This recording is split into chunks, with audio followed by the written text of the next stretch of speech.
We're just okay, and we played some games. We're just okay. Movie watchers. Welcome, everyone, to another episode of Just Okay Movies. I'm your host, BIGGIESIZE, and I'm joined by... Gweedo. Hello, everybody. Hey, it has been quite a while since we've recorded. Been quite a while. Hey, very nice. Thanks. I have a theory, Guido. Like, you had a pretty big surgery lately, and I have a feeling that it was your body rejecting how awful all the Oscar films were. It could be, I did have a surgery. I had my right leg amputated. I'm still kind of reeling from it. Yeah, my body just saw all the horrible Oscar movies, and it was like, you know what? You don't have it, but we're gonna make you think you have diabetes. So yeah, just all clotted up and just had to get rid of it. But ever since the Oscars have been over, it's been good. It's like my body slapped some sense into me. Well, that is very good to hear. Quite a tragic story. I mean, I would say, it's probably been said a billion times already that the real winners at the Oscars were Chris Rock and Will Smith for various reasons. And I'm almost hesitant to say anything about that because it's all been said, and it's like fucking 2 months later. Exactly. You're totally right. I will say that watching that live was so much fun for me. Well, it was easily the most fun thing that happened that whole night. I mean, they were, back to the traditional kind of Oscar, although shorter because they cut a lot of the stuff off to like little one-off videos. So it did help speed things up a bit, although it's still kind of sad. But still was the most exciting thing that happened that whole night. Everyone who should have won did, but for me, it's still questionable. They shouldn't have even been on the list. I don't know. All the films were just not... They were fine. They were fine. Yeah. Fine or below fine. I felt Coda. Oh boy, Coda getting the win. Yay. Rough for me. It's rough. I don't think the Oscars had any credibility going into this year or for the past decade, really. It's more just an excuse, a personal excuse for me to watch movies that I normally wouldn't watch.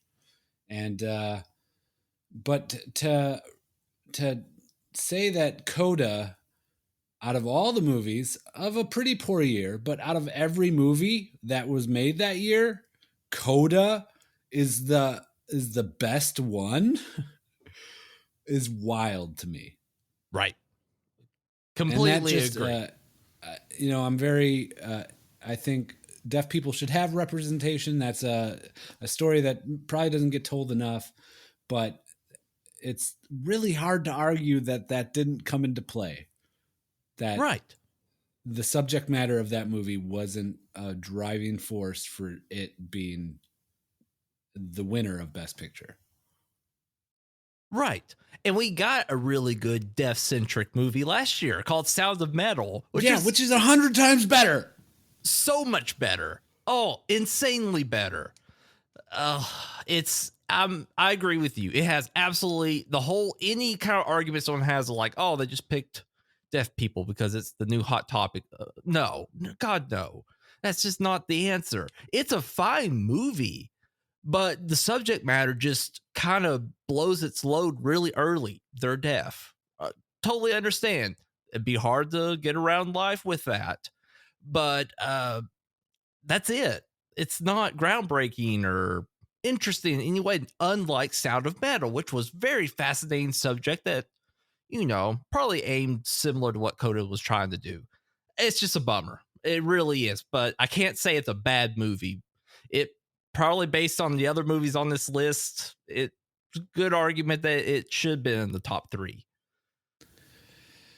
I don't know. I had it at my bottom.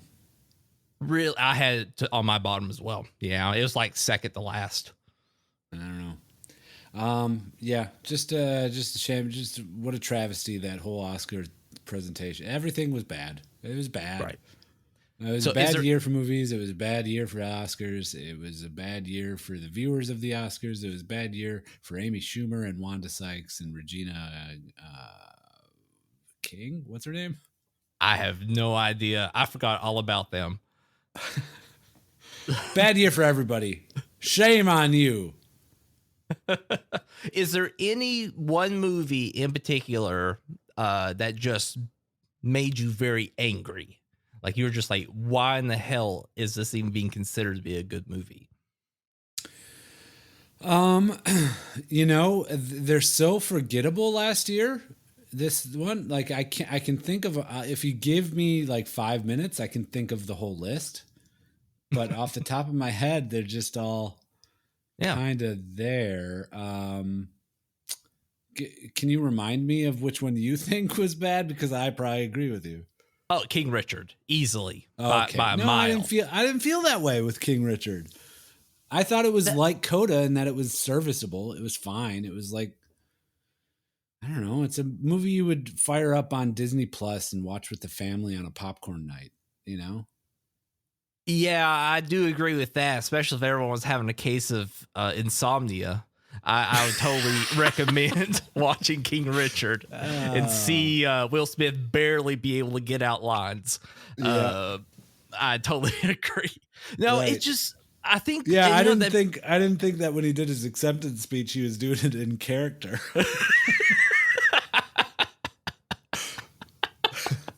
But you bring up a good point, because Coda and King Richard, I would say, are in a ballpark of this, like, ooh, you exist. You're not super offensive or in any way. You're there. Okay, wonderful. But I think for King Richard's subject matter, it deserves more pomp and circumstance. I mean, you're talking about arguably the two greatest female athletes in U.S. history, maybe in world, I'm not sure, but especially focused on just tennis.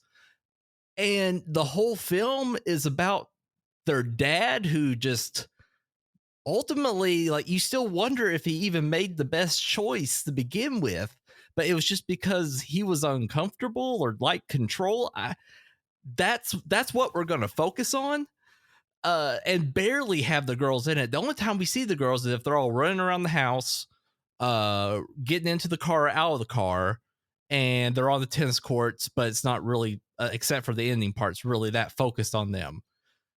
I don't care about the dad. It's great he worked hard, but do we have to do it in such a grandizing way for Will Smith to finally get his Best Actor award? No. Right. I feel like he just sold them out to get the award. I just didn't feel good. None of it felt good. Yeah. None of these movies really felt that good. Well, you know what? Fuck them. Fuck the Oscars. I don't even want to look at the Oscars. No more Oscar episodes. This is it. Coda killed the Oscar episodes. We're done.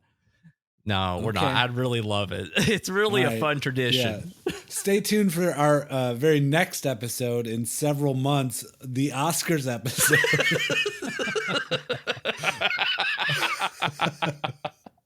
Oh my God, you're right. We got to do this more regularly, Biggie, I think. I think we do, man. Yeah, I think we need to make up our minds. Either we stop doing this forever or we do it more regular. All right? I'm just putting that out there into the world. Okay. I'm accepting it. I'm considering it, and I will circle back around in our next meeting. Okay. Good. Well, speaking of which, a staple of this show since the very beginning has been that I always hated the Tom Holland Spider-Man films. Yes. And I've always said that you're very wrong. You have. You certainly have. And I've always taken your point into consideration. Always do. Even though if I think it's completely wrong. Well, one Saturday I decided, you know what? I'm just going to watch them. I'm going to power through and watch them. And Megan sat down with me. And so we went through them. It's so wonderful. Yeah, it is, isn't it? It really is. Such a good is. Story. It's fun. It is. It is a lot of fun. I mean, still my gripes are there, more so in the first movie. But once, and my favorite out of all of them, even right now, is the second one. Was it Far From Home? Yeah, I really enjoyed that's my that least one. favorite. Really, that's what I have found. Seems like people didn't care for it as much. Any particular reason? I can tell you the exact reason, for me at least, and I think it's everybody just subconsciously.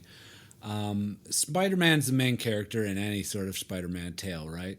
And then you got your antagonists. Those are big characters too. And Mary Jane is kind of there, and whatever the fat Asian kid's name is, he's around too.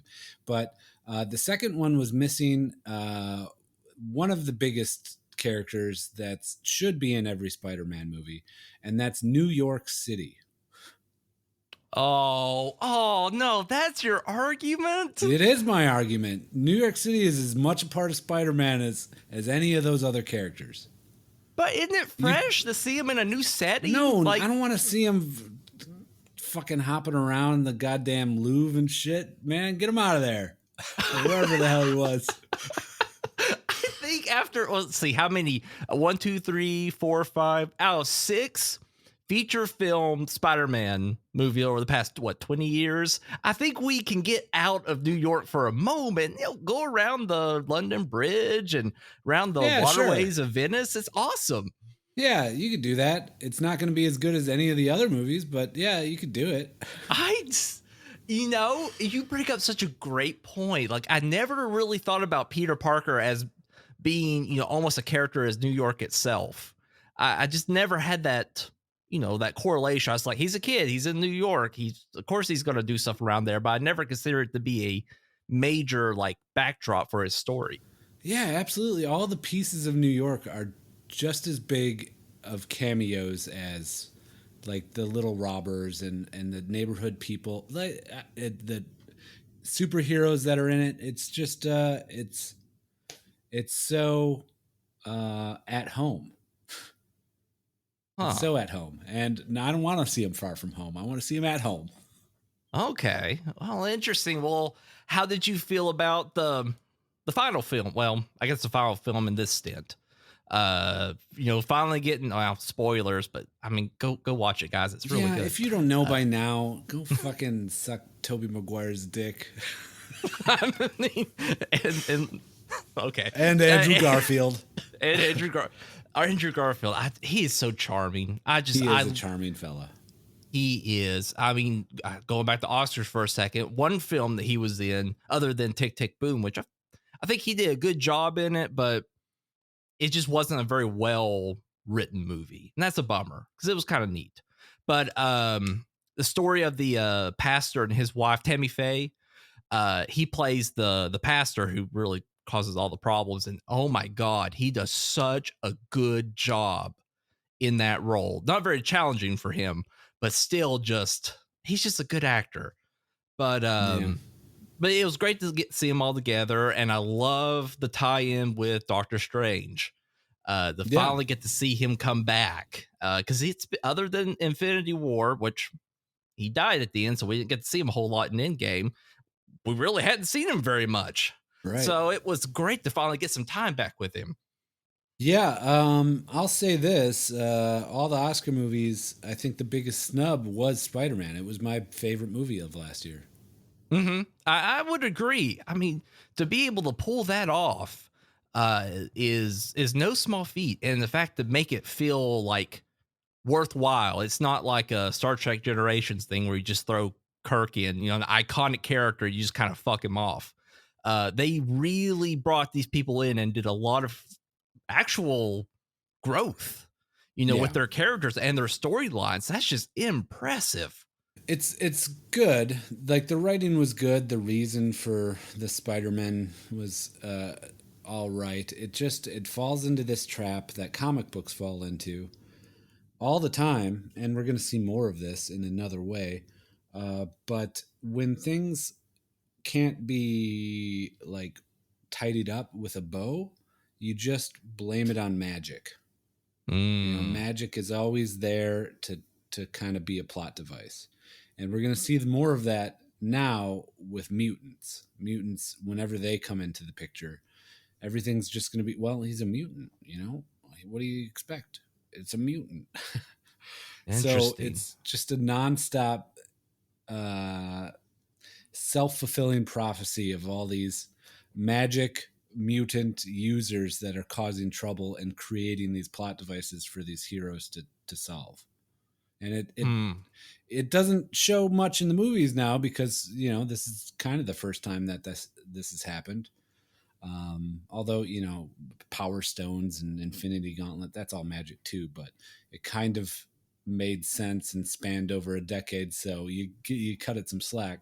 But in comic books, which have been going on for 60, 70, 80 years, this has been, it's just always this. So I think as the general population starts to notice this, that fatigue will really start kicking in, where it's like, oh, what, a magic spell went wrong again? Oh, geez. Oh man, you're completely right. I think the way you explain like the typical superhero movie, like I think of like what was that one, Justice League, you know, it's that same concept. Is like they had like a puzzle box and they had like this dude who just kind of came out of nowhere because he could. It started losing that whole like, oh my god, if we got this thing that could destroy the whole world, why are there only like 20 chicks like looking after it? Like it's getting a little ridiculous, and I could definitely see that forming a little bit. And I guess that leads perfectly into the next one. It's the most current one. That's what's his name? Doctor Strange and the Multiverse of Madness. I think that's right. Doctor Strange. Like it, the story felt kind of cheap. It did. Yeah, it's kind of just what I said. Yeah. It's magic exactly goes what you bad. said. I want magic. Give me magic. I want to be magic power magic guy. Like, right. That's the bad guy. And then the magic guy is like, no, magic needs to be used better than that. And everyone's like, I kind of agree with the guy. Like, magic shouldn't be bad, but it should probably be good. And then we're like, well, we'll fight the bad guy because he's using bad magic, and we'll use good magic. And then there will be no more bad magic for a little bit. Right. That's the movie. That's literally it. The rest is just window dressing, and it looks okay. But you're right. Once you start actually focusing on the plot again, it feels just so contrived and just not interesting at all. And I hate that because the first Doctor Strange kind of felt that way to me. Not as much because we were learning the character and all that stuff, but it ultimately didn't feel like a very in-depth story. But we kind of gave that a pass, and it's been a long time and a major steps in quality up to this point, and it still feels like we're back at the beginning in terms of just like really like sinking your teeth into what's going on. And there's not even that much madness. That's what made me mad. It could have been exciting, like them jumping through all this stuff. I'm thinking like an actual like amazing like Rick and Morty kind of thing where they go around a lot. Like, make it great. If you're going to say Multiverse of Madness, it better be fucking mad. Because I know you got the money, Disney. You got the money. And I was expecting when they, this is a thought that went through my head. When Kamala, is that her name? Kamala Khan? Is that who it is? Yeah, I think so. When she pulled Doctor Strange the first time, and they have there's that cool sequence of them jumping through all the things, and you know he's wigging out, and they go into the paint universe briefly. It's that quick montage of all these different universes as they're jumping into the final one. I had this thought in my head like, oh my god, they're gonna do that, but it's gonna be a fight. Like they'll be fighting. Yeah. And jumping through the universe is this whole like at least 5-minute fight where they're going into different things, and physics are different while they're fighting. That's going to be awesome. And then it never happened. Right. Agreed. So the freaking Spider-Man animated one with Miles, is it Miles Morales? I can't remember his name. That was more like Multiverse of Madness than this.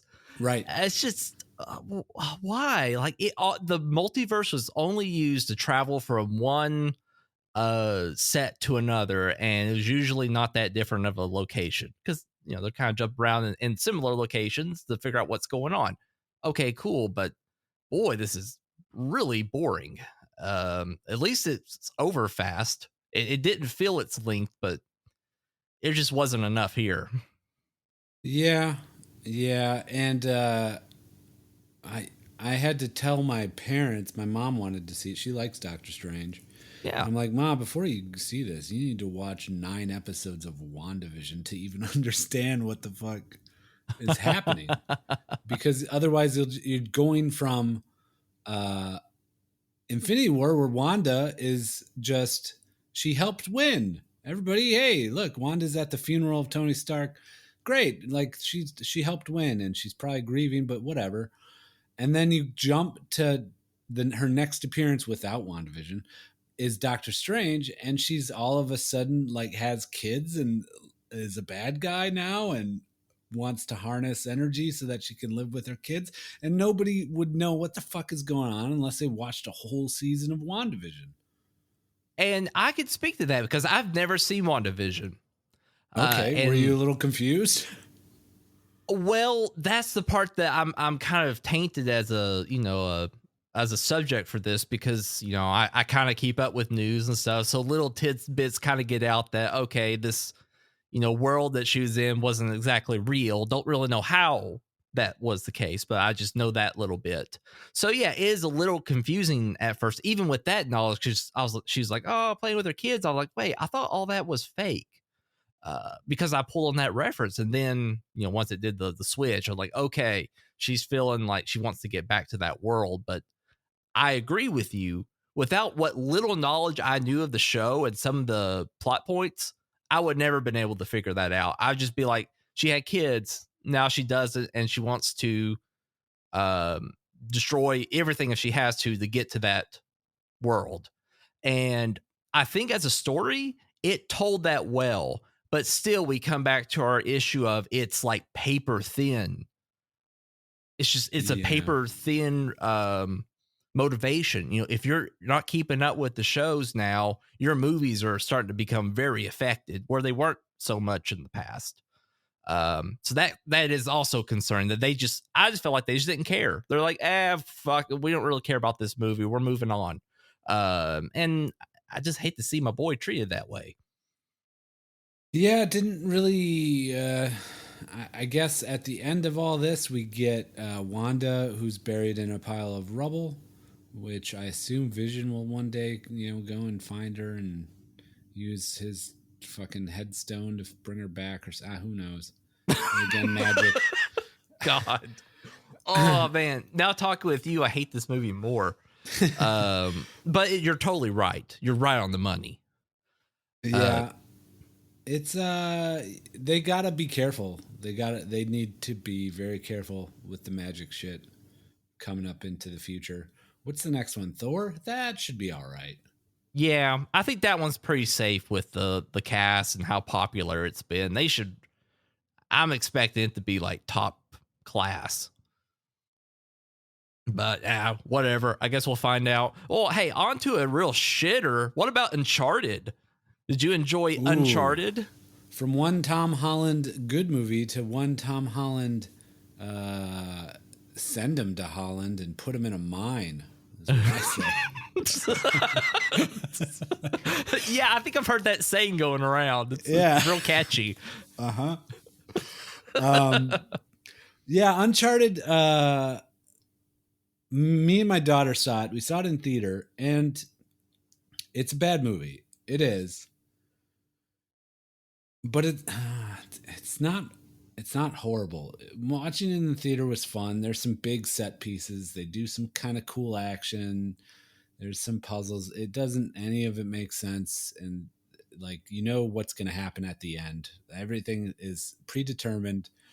So me and my daughter use this now as the ultimate litmus test to whenever we see a movie. Was it better or worse than Uncharted?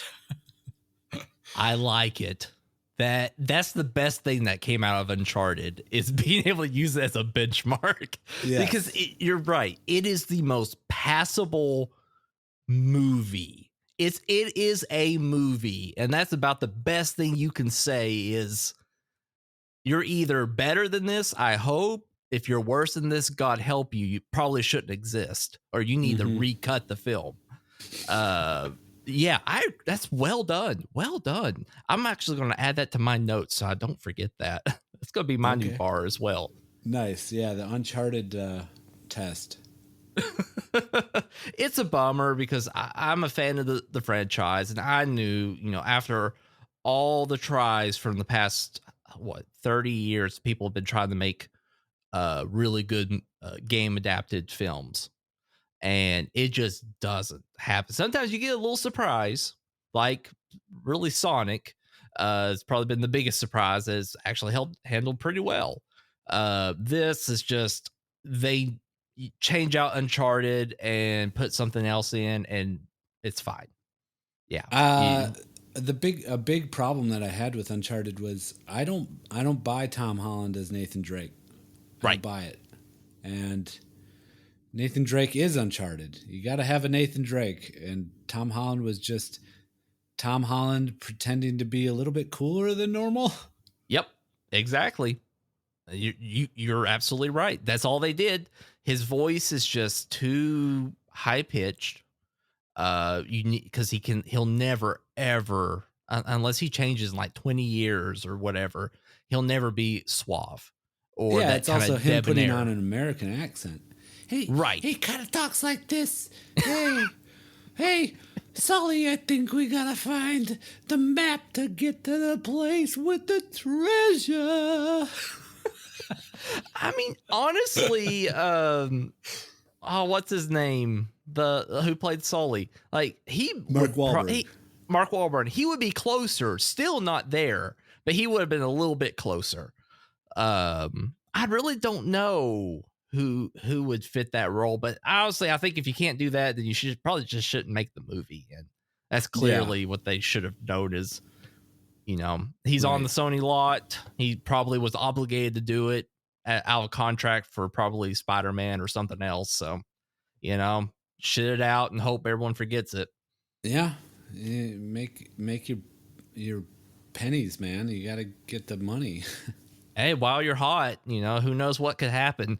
Right. But we've seen him try in a couple of other movies like that one with Edward, from the vampire movie. I forgot his name. Robert Pattinson. He played an old country Southern Baptist preacher, and you know what? He sold it. He was the best thing to come out of that movie. Yeah, that movie was good, but he was the best part of it. I agree. Yeah, he was wonderful, and that's why I'm sorry, guys. I already tell you there won't be any Batman discussion because I still haven't watched it, but I will get around to that. So hopefully next episode we'll actually chat because I've heard Gweedo does not care for it, and I'm fascinated by that. I don't not well. All right, well I don't not care for it. I just don't.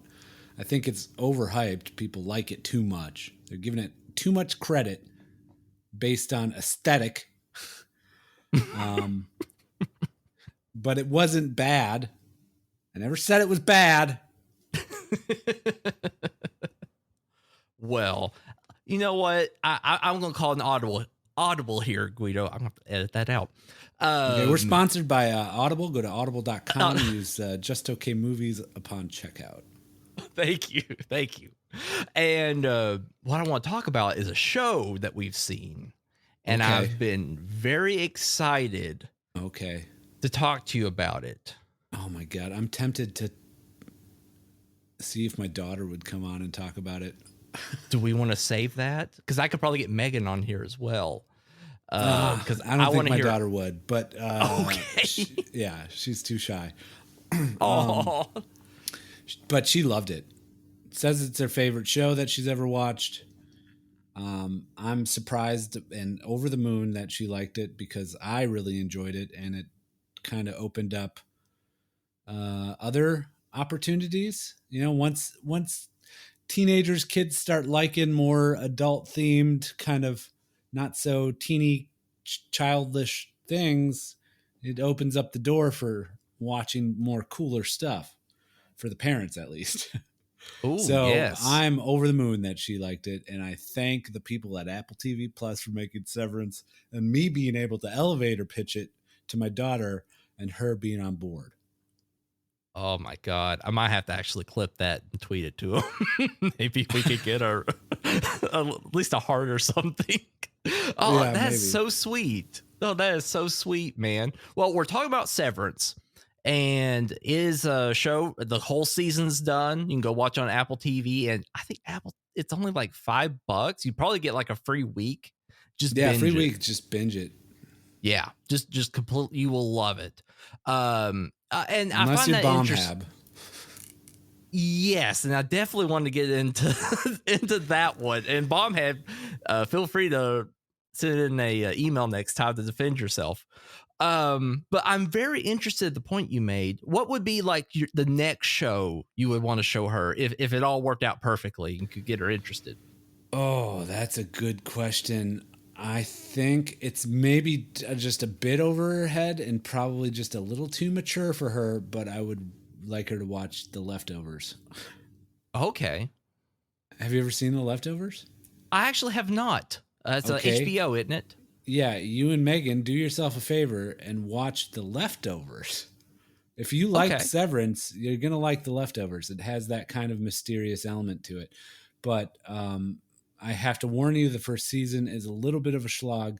The second season, and I stand by this, is the best season of television created. Really? In my opinion. I was Oh. enthralled. I loved it. Wow, that is quite an endorsement. Yeah. So maybe it's a bad choice to start my daughter with that. If she has even a close sentiment that I have, then she'll be constantly searching for better and she'll never find it. That sounds like madness to me. A multiverse of madness, if you will. So you would want to go and find a universe that you have not watched The Leftovers season 2? Yes. Yep, that's me. I'm Wanda in this situation, and my fucking snot-nosed ice cream singing pieces of shit kids are the second season of The Leftovers. Jesus. I like that. So for Severance, just to give everyone a rough rundown if you haven't seen it, but please go watch it. The concept's pretty simple. This corporation has employees that undergo a surgery called severance. So when they enter a particular section of their company, in this case it's underground, it's triggered and they become a whole different person. Essentially, basically the way the show starts is we have a lady laid on the table, really cool shot. And when the severance chip is triggered, they it's like they're coming out of amnesia, like they don't know, things about their life. They kind of learn about it through the initiation process, and they kind of develop a whole different person, because you're dealing with a whole different set of circumstances. And for the case of our main protagonist, she kind of acts the way I probably would have, very distrustful and honestly kind of angry about the whole thing. But the kicker is you can't carry that information between the severance worker and the your person above ground. So we get this amazing dynamic, clean cut. This is the rules as they are. Once you start, things change. But it's also just so damn fascinating, well acted, beautiful design for being so simplistic and utilitarian. That is a feat unto itself. Yeah, I think your description of it to anyone that has no idea what the show is completely going over their heads. Oh, for real? A little bit. Like it's a wild idea. Oh, and agreed. It's one that's hard to just kind of give a synopsis of. But you did a good job, I guess. I don't know. I just was, while you were talking, trying to put myself into the frame of mind of someone who has no idea what the show is, and I was like, "What the fuck? Someone wakes up on a table, Biggie? All right, dude." It's a hard sell. I'm not gonna lie. This may be one of the hardest sells that you'll make on current television to anyone, because exactly what Guido's point is. That rundown is gonna be like, "Ooh, that's interesting, I guess," or you're gonna get some people who are like, "Ooh, that's a cool way of looking at things. Maybe I'll actually give it a go." And because it's a weird concept, but man, oh man, is it done beautifully? Like, I just whoever the main guy is, the dude from Parks and Rec, Adam Scott. Adam Scott, that's it. I thought that was actually his character name in that show. So that's his real name.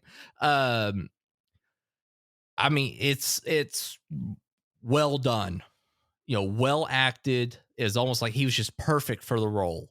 The look, the mannerisms, all that is just so well done and so believable. And as we go, you just develop this, because he's not necessarily the most likable guy in the world, but you still develop this bond to him.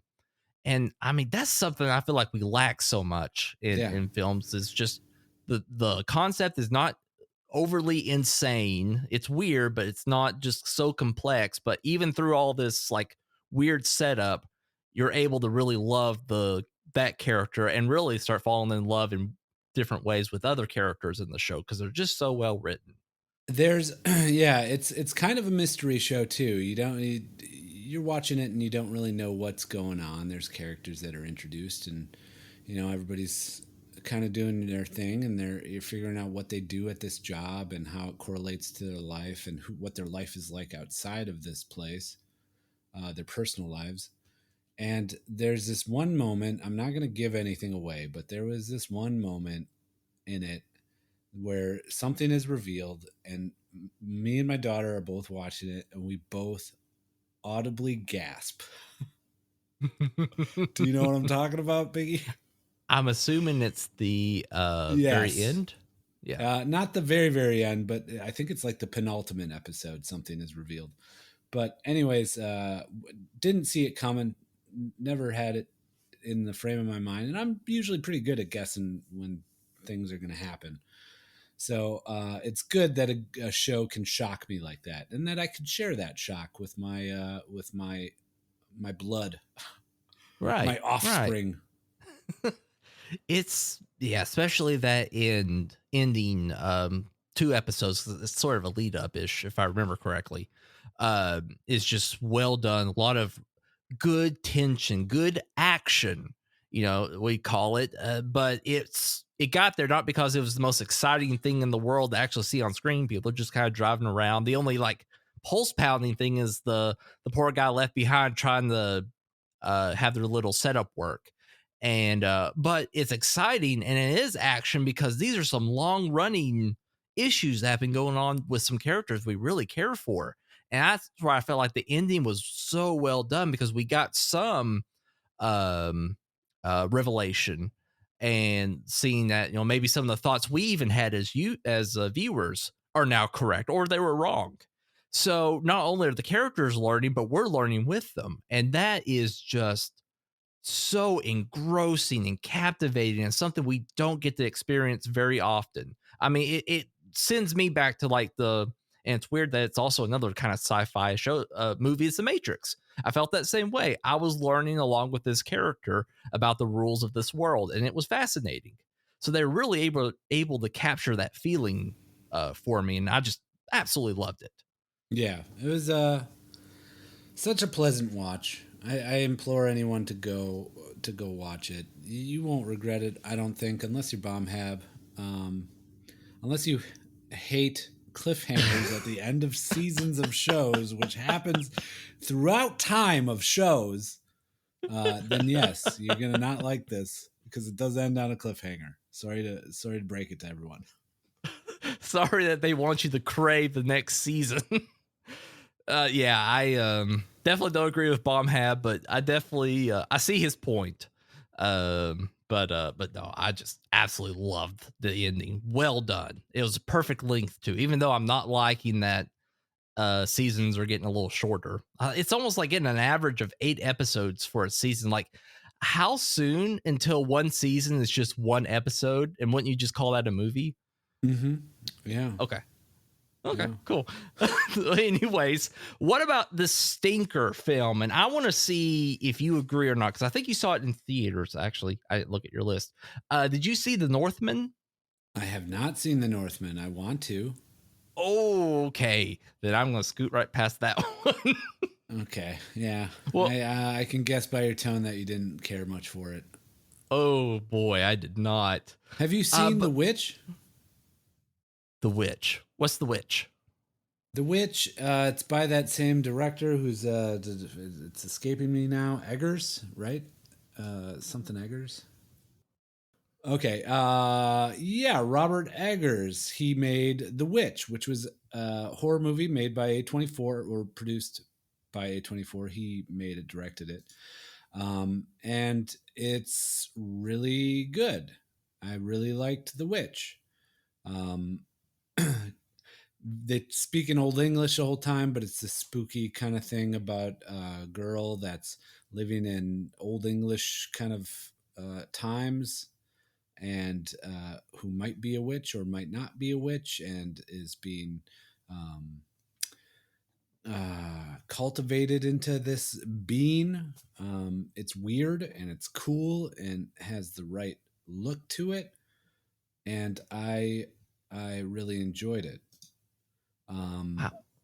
The other one that he made was The Lighthouse, which I also really enjoyed and was spectacular. Oh, I didn't know that. Okay. So that I'm two movies that I really liked and are totally different tones than what is being made. You know, they have this kind of verbose dialogue to them, and you really have to pay attention and focus on it to kind of understand and get the symbolism. They're steeped in symbolism, and that's what makes me want to watch The Northman. And I'm hoping that some of that is in it, Biggie. Well, there's some stuff in it. I'm looking at this movie, The Witch. It looks really cool, so I got it saved. I'm gonna check that out. I really hope you're not disappointed.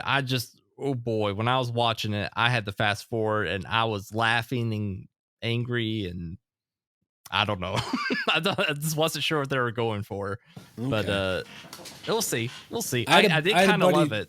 I had a buddy who said that his biggest gripe was that it was too. Everybody looked too manufactured. It looked too Hollywood.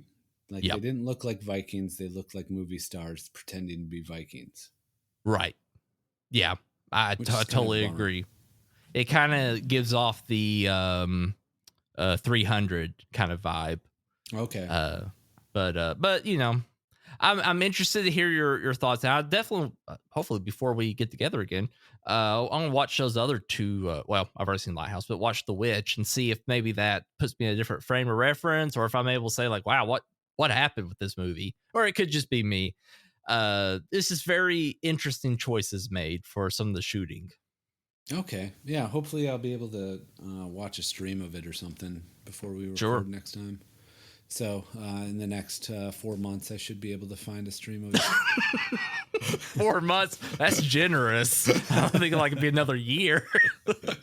One movie I was kind of disappointed in, and I feel weird talking about it, but the Sonic 2 movie was a bit of a bummer. And because the first one, and maybe it's just because it was pandemic time, I was sitting around not really doing much. But I really enjoyed that first one a lot. I felt it was like, this is a movie that I would be so excited to take, a kid or, a niece or something to, if they like Sonic, because not only was it, fun, I think it did interesting stuff with the material, but didn't go too far. It wasn't crazy or anything, but it was enjoyable just as an adult. It was fun. This one, yikes. It's cringe. Exactly what I thought they were going to do. They're just going to like everything that worked in the first film, we're just going to double down on when you didn't need to do that. Just keep it the way it was. Just add in some characters and a plot point, but you don't need to like double down on all your characters that they're just at that point kind of feels almost as cartoonish as Sonic. And that's just disappointing that they went that route. But that's a shame, man. I was hoping that you would like it. Or is that the general consensus of Sonic of 2? let's see. Well, Or right is that now, a biggie take? that might. It's hard to say because I haven't talked to anyone else who's seen it. So like on Letterboxd, it's got a 3.3 out of 5. I think reviews were kind of in the middle. Last I saw, Okay. I don't think it's fresh by any means. There, let's just do some research on the fly. Yeah, I have no desire to watch a Sonic the Hedgehog movie. I haven't seen the first one. I will never see the first one or the second one. So, I get it. I get people that are tied to that character and whatnot and want to have a fun time with him. But I'm not one of those people. So, bummer for you. Yeah, that is it's a bummer, but you know, at least we got one good movie out of it. I was pretty impressed with that alone. Oh, but, they'll come with a third. Oh yeah, no, it's already. I think it's already surpassed the first one in box office. So clearly they're doing something right. So we'll see. They're not going to listen to me if it prints money. That's as a shame as it is, but what can you do? Any final films or anything you see you'd like to talk about? Yeah, I know you haven't seen this, so I won't say much, but I will say that this is my favorite movie that has come out probably in the last year.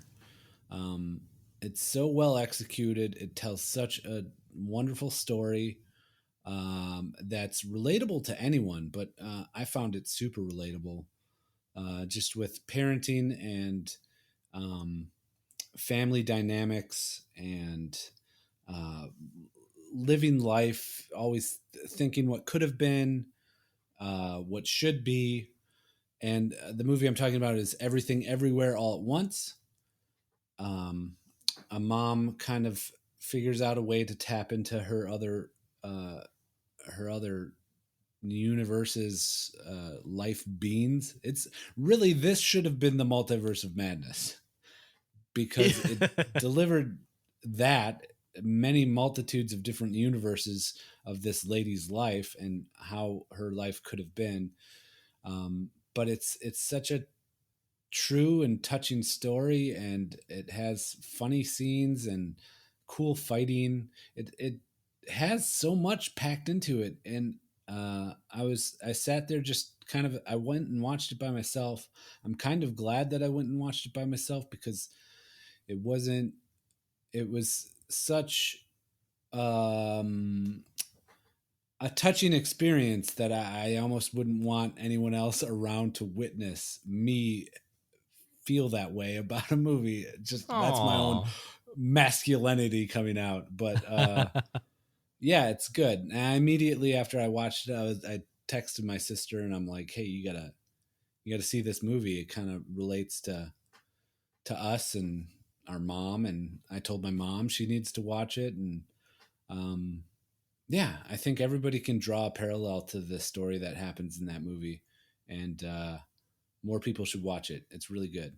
And the dude that played Data and the kid from Indiana Jones, Mr. Jones, he plays the dad in that movie. It's wild to see him because he's old now, but he hasn't changed at all. What the hell? Wow. Oh my God. Oh man, I have not heard one bad thing about this movie. A good friend of mine, he's went and saw it. Oh, God, I think he's seen like 4 or 5 times in theaters now. Oh wow. And he said it just gets better every time, at least initially, because you're just picking up on so much more, and just loved how it was shot and everything. And it just sounds like an amazing movie. And it seems like it's done really well. I think so. For its level, it's not a very expensive movie, but the fact that it's gotten that much notice when you had, I can't remember where it's ranked, but like that Moonfall movie that just absolutely died in the box office. So you'd almost just be like, oh my God, if a big blockbuster by Bruckheimer, I think that's who it is, is just going to tank, then I'm not going to put anything out. But the fact that it saw success is really heartwarming, that films like that can survive. Yes. My one criticism of it is like, it's funny. They do some comedy bits in it. Some of them